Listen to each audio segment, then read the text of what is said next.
It's your boy Neek here, me and the movies once again at the Montclair AMC 12.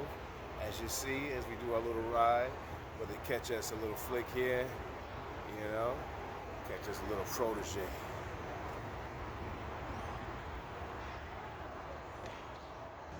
Oh yeah, y'all, we about to check out Maggie Q and the Protege. Got Sam Jackson here in that left corner there. Can't really see him because of the glare of the light, but that's alright. But yeah, Maggie Q's doing her things. Probably her, last time to shine. Leading the action flick. She's a pupil of Jackie Chan, so she's like, "Fuck it, it's my last time to shine. About to do my little action flick here." And she's a spy, some type, and she's gonna enact some type of revenge. Who knows? She's a protege. She's getting down, but got a gun in her hand. She's dangerous, killing them softly.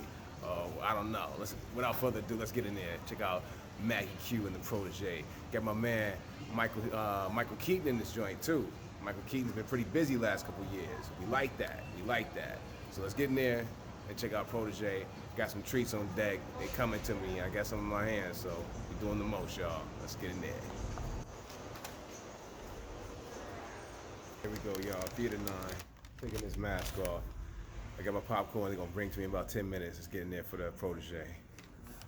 And here we go.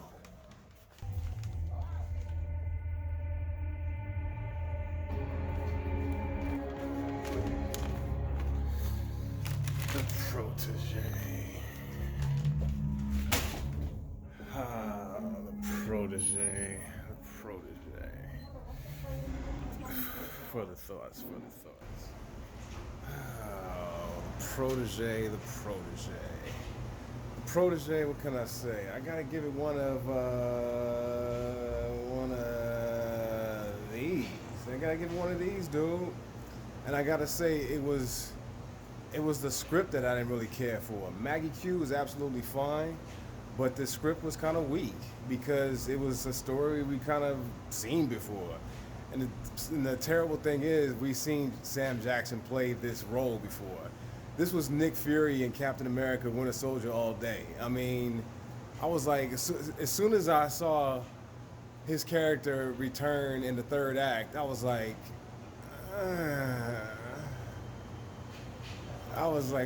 why would you do this? Why would you do this? And I'm a little disappointed in Martin Campbell because this seemed like a kind of like paint by numbers film. It wasn't no special flair to it. It had some great locales. I mean, they went into like exotic places. They was in Vietnam and had the nice scenery of Vietnam, and they were in London, and I mean, so it went to different locales throughout the film. It seemed like a big film that was small. I mean, it really was a big film that was small, and it just like what? Maggie Q's character. The problem is, I like Maggie Q a lot, but she's 75 pounds. Maybe I have a bias. Maybe I don't realize how powerful 75 pounds is. I don't know. Okay, so that wasn't the big problem, really.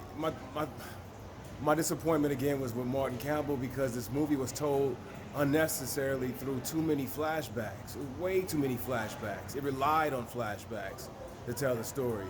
It wasn't intricately written enough where it could go back and forth in the timeline to really explain its story. And its story you don't really give a damn about. You don't give a shit about who these people are that they're trying to get revenge on and come up and so on and all that stuff. You don't give a damn. You just focus on Maggie Q for the most part. There was too much of a touch of a comedy in this with Sam Jackson, which made it not serious. It was cool. It was a cool flick, but it just could have been a lot stronger. I still like my man Martin Campbell. He's saved the Bond franchise twice and all that. Unfortunately, caught an L with Green Lantern, and he didn't get the respect with Edge of Darkness with Mel Gibson. But this joint, Martin Campbell, I kind of expected more from you with this. This is any director could have did this. Kind of similar to Wrath of Man with Guy Ritchie. Any director could have done that. But anyways, it's your boy Neek here, me in the movies. We just saw Protege. with Maggie Q and Sam Jackson and Michael Keaton. Michael Keaton was actually was a lot of fun in this movie. Actually, he was some big fun. He actually had a big part and had some action in this film. So Michael Keaton was dope. People for Michael Keaton. Anyways, catch y'all next time, next flick. We just saw Protege. You know what? Nah, dude. Nah, forget this. Now that I think about it, man, this movie, there was this real touching little scene about this character Maggie Q was playing of her when she was a little girl, how she actually acquired these skills. And it was wasted because it was told in flashbacks. It was told in flashbacks when it could have been told in a way doper way. You know what I mean? And these two characters right here, Sam Jackson, the way those characters were introduced to themselves in this movie, it could have been told in a way more touching, way more interesting way. To the point where I'm saying is, I wish somebody would re-edit the first 15 minutes of this movie because you could, and it would be a way better movie. And the first act would have way more of a punch. Because I honestly didn't care for the first act and didn't really care for the second act, and it wasn't until actually no, I didn't care for the first act. The second act in the building, where Maggie Q was cutting up, that's when it really got interesting, and then it dropped the ball in the third act when Sam Jackson came back. This movie needs to be re-edited so bad, and anybody who sees this movie knows what I'm talking about. The young actress who played Maggie Q as a young girl, she was great in her kind of silent portrayal. And all you need to do is re-edit this fucking movie, and it'll be a lot better than what it is. It'll take away kind of the comedic aspect.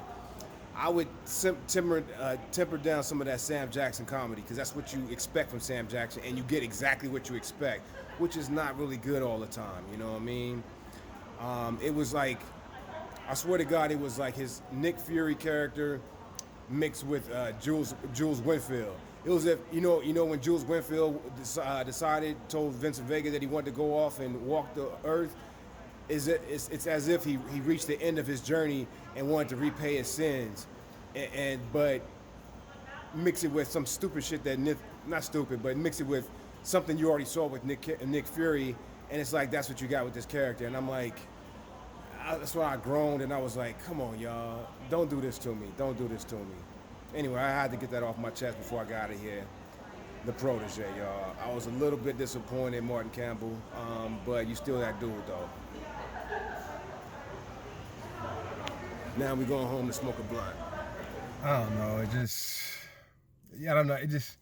I guess I normally wouldn't have a lot to say about a movie if it was, fully satisfying, but I just think all the elements are there in this movie, and it just wasn't put together like it should have been.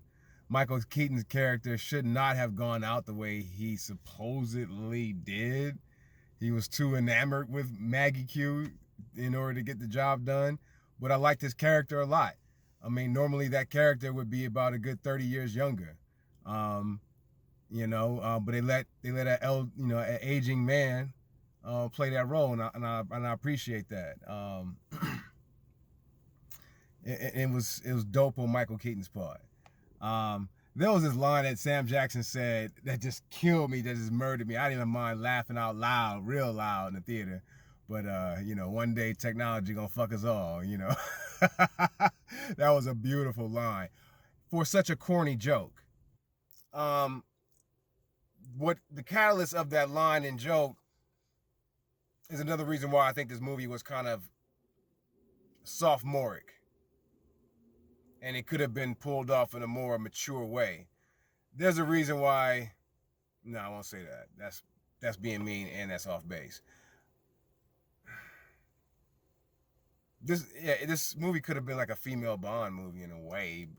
I guess because she's a hit woman spy, whatever. I don't know. I just didn't buy her taking so many hits, Maggie Q's character, and having such a small frame. Like her strong will to survive I didn't buy it. Her younger self, all day, all day, all day, all day. Her adult kind of, whatever self, I don't know. Yeah, yeah, the protege, y'all. And another thing with the title, Sam Jackson's character wasn't important enough for the movie to be called the protege. The protege of who? This badass character that he is. I didn't feel he was that badass. He was too jokey. He was way too jokey. Um,